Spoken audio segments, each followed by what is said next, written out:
cobertura, ou seja, coberturas de A a Z. Agora, Brito, a gente vai entrar especificamente nos tipos de coberturas, né? Destacando 3 modelos, que é cobertura de policarbonato, cobertura de vidro e coberturas com telha sanduíche. Se você quiser falar sobre outros assuntos também, se aprofundar mais, fique à vontade, né? Perfeito. Dando continuidade, eu queria que você me falasse quais as vantagens de cobertura com telha de policarbonato.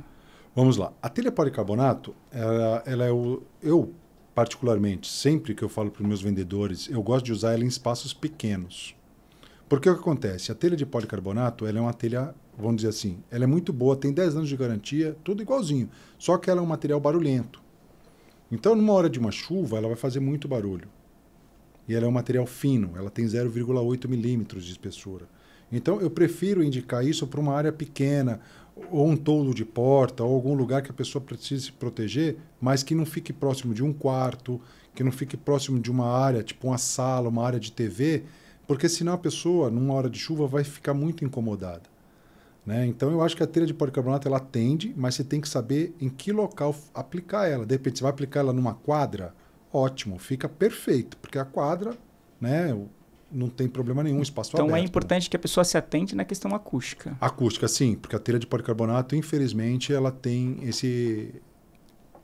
vamos dizer, esse pequeno ponto negativo. E os pontos assim positivos da telha de policarbonato? Quando eu falo telha, pode também ser uma chapa, né?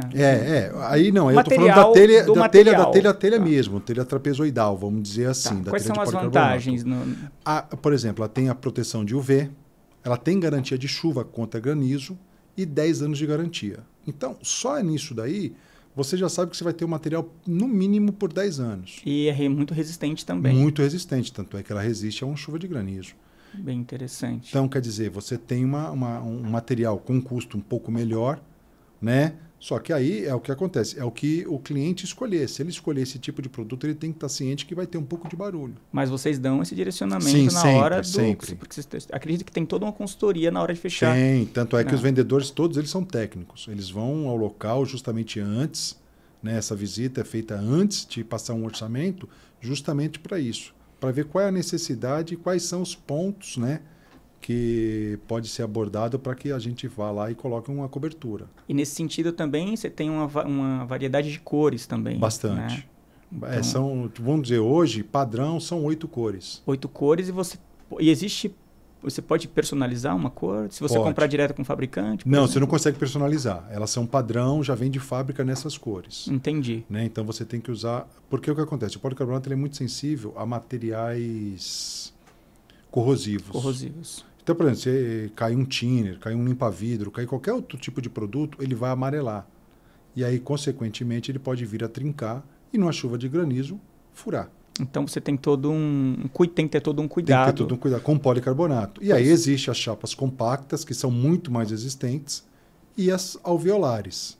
Então, e aí também tudo no mesmo padrão. São 8 padrões de cores, e aí você, dentro delas, você pode escolher qualquer uma para tipo de instalação. Ô Brito, e os materiais complementares ali, no caso, que vai receber essas telhas, né? Quais são os materiais mais utilizados? Aço, alumínio? O aço galvanizado, a gente trabalha com aço galvanizado e com alumínio. Em algumas obras, né, vamos supor que tenha muita corrosão, a gente acaba usando um aço inox para dar mais durabilidade, porque dependendo do local, não tem nem o alumínio resiste, né? Entendi. Ele começa a perder cor, marca, então ele começa a manchar. Então aí a gente parte para usar o aço inox. E mesmo você fazendo todo o tratamento ali, nesse material complementar? Complementar. E geralmente, por exemplo, quando a gente vai para uma área de praia, por exemplo, às vezes a gente vai fazer a obra e a pessoa tem, que nem a gente brinca, né? A casa quer o pé na areia. Né? Então, quer dizer, a gente já sabe que a gente não pode usar o policarbonato. A gente tem que usar o vidro. O vidro. Por quê? O policarbonato, com essa maresia, ele vai perder as propriedades e vai dar problema com muito antes. Ele não vai resistir, né? Entendi. E nessa linha, Brito, se você escolhe um tipo de parafuso, ele resiste a essa corrosão? Aí a gente ele já é preparado com o parafuso inox também. Entendi. Então, geralmente, quando a gente... É praxe. Usou o aço inox, a gente vai usar todos os acessórios, tudo para aço inox.